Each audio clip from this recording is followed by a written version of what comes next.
So, nais ko pong itong umagang ito, formally po na humingi po ng unawa at of course gusto ko rin po magbigay ng humingi ng paumanhin. Hindi lang po sa ating kagalang-galang na commissioner but also directly to Captain Felipe po.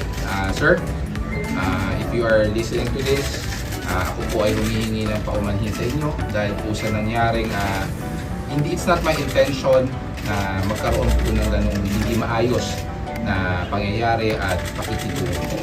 So, aside from that, nais ko rin po humingi ng paumanhin, hindi lang po kay Captain Felipe, but also to the entire Philippine National Police. Once again, it is not my intention to tarnish the good reputation of the institution of the Philippine National Police, and as well as, of course, sa ating kagalang-galang na commissioner, nais ko